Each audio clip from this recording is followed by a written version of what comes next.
आज का ये वीडियो अपना प्रैक्टिकल नंबर 1 और 2 कैसे सॉल्व करना है उसके ऊपर हम लोग देखने वाले हैं। आप लोगों ने सबने मैनुअल का प्रिंट निकाल लिया होगा और एक प्रैक्टिकल नंबर 1 का सैंपल मैनुअल भी मैंने अपलोड कर दिया है।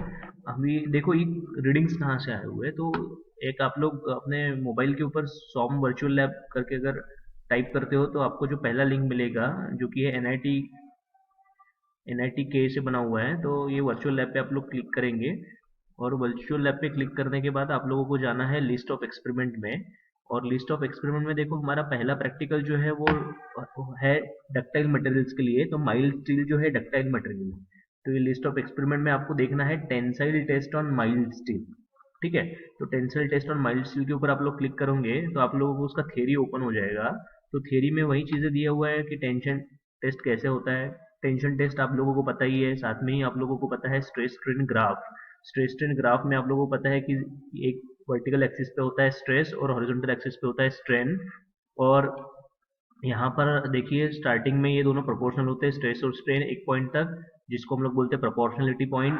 और उसके बाद जो है अगला पॉइंट होता है इलास्टिक लिमिट। इलास्टिक लिमिट यानी ये जो पॉइंट है पॉइंट बी, वहां तक मटेरियल इलास्टिसिटी में रहता है और इलास्टिक लिमिट के बाहर जो है वो इलास्टिसिटी से निकलकर प्लास्टिसिटी में चला जाता है।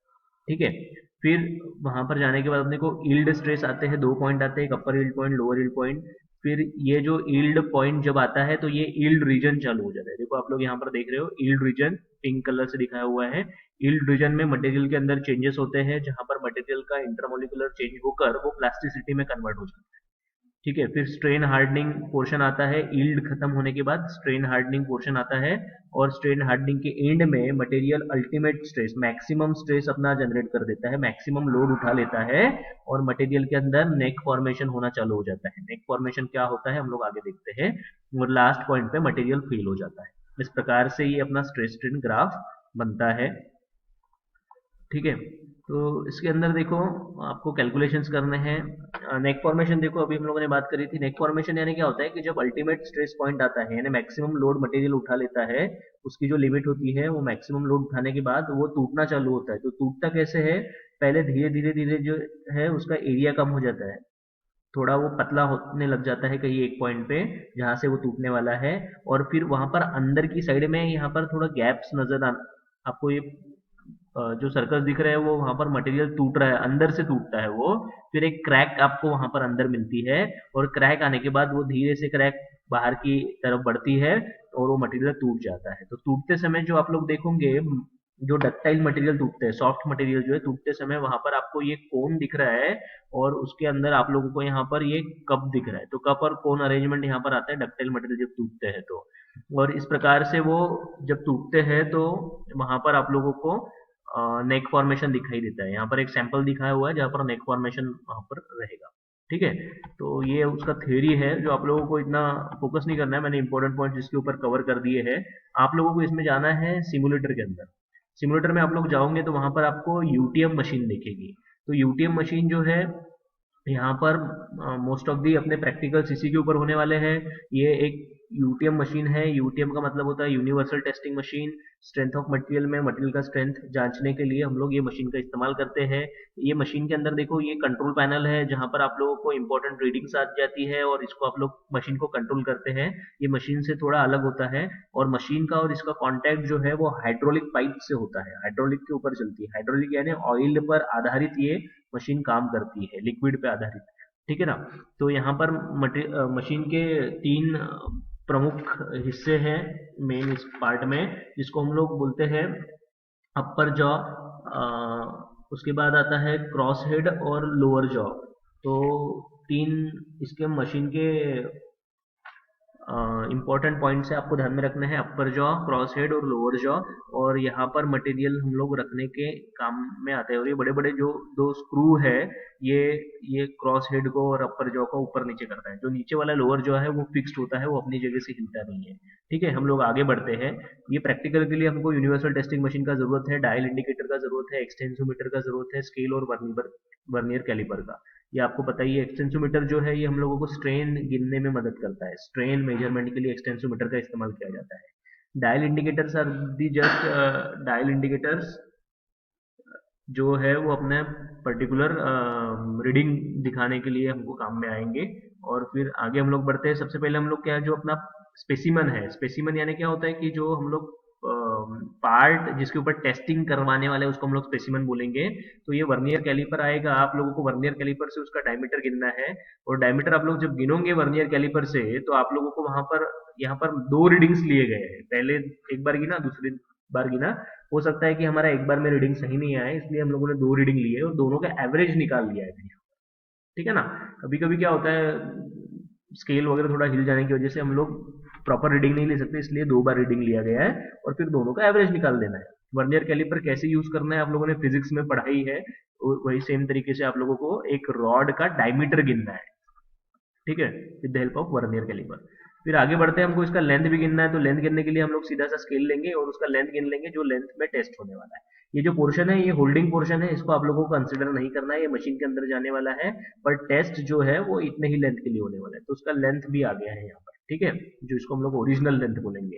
टेस्ट चालू होने के पहले का लेंथ जो है वो ओरिजिनल लेंथ हो जाएगा। ठीक है, फिर हम लोगों ने क्या किया हुआ है, इसके ऊपर मशीन ये जो अपना रॉड था, वो रॉड के ऊपर हम लोगों ने मार्किंग्स किए हुए हैं।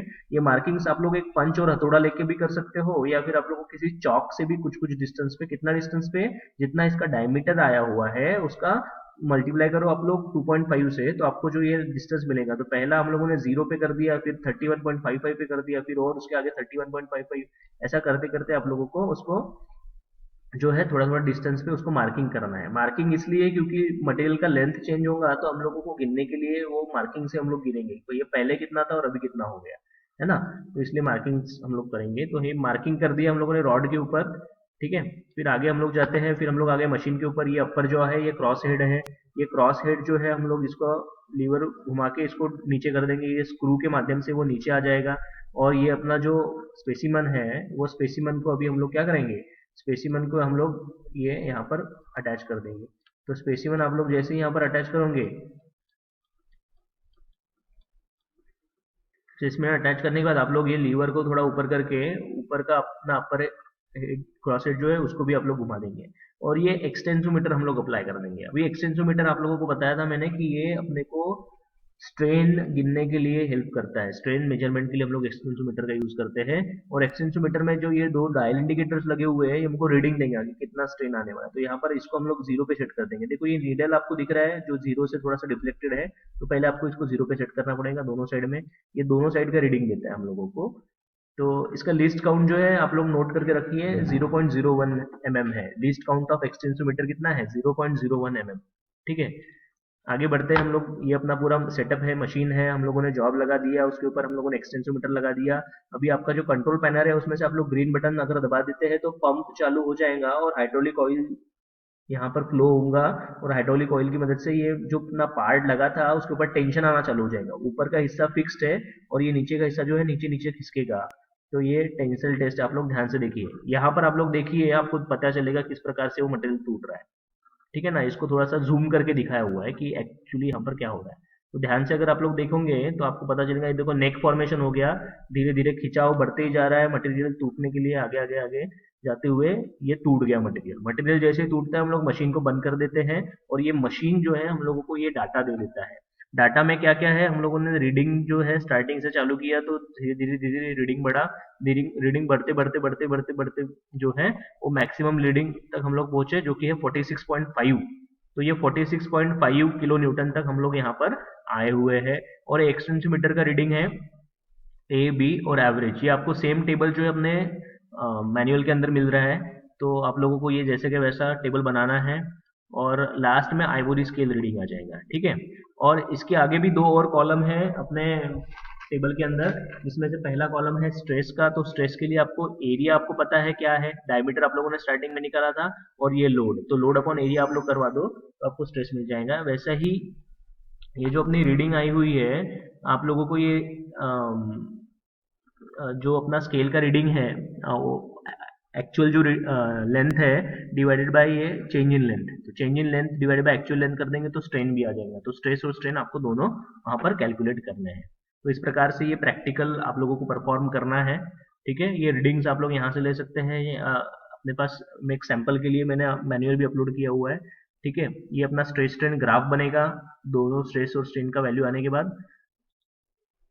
और आप लोग देखिए कुछ और चीजें हैं जो प्रैक्टिकल खत्म होने के बाद करनी है। जहां से मटेरियल टूटा है वहां पर अपने को डायमीटर गिननी है कितनी आ जाती है, तो वो आ गई अपनी 7.5। पहली कुछ 12 पॉइंट समथिंग था, अभी ये 7.5 आ गया है, तो यानी यहाँ पर डायमीटर कम हुआ है सेंटर में जहां पर मटेरियल टूटा था। हम लोग अभी लेंथ गिनते कितना लेंथ चेंज हुआ है, तो यहाँ पर देखिए चेंज इन लेंथ अपना 31 पॉइंट समथिंग पे हम लोगों ने ये दो मार्किंग किए थे। 31 पॉइंट यहाँ से इतना 31 पॉइंट और यहाँ से इतना 31 पॉइंट यानी 62 समथिंग था वो, तो ये 86 हो गया है अभी, जो कि यानी लेंथ बढ़ गया है। तो इससे हमको पता चलेगा चेंज इन लेंथ। फिर आगे बढ़ते हैं, आपको ये कुछ वैल्यूज कैलकुलेट करनी है और वैल्यूज कैलकुलेट करने के बाद यहाँ पर अपना ये प्रैक्टिकल खत्म होता है। ठीक है।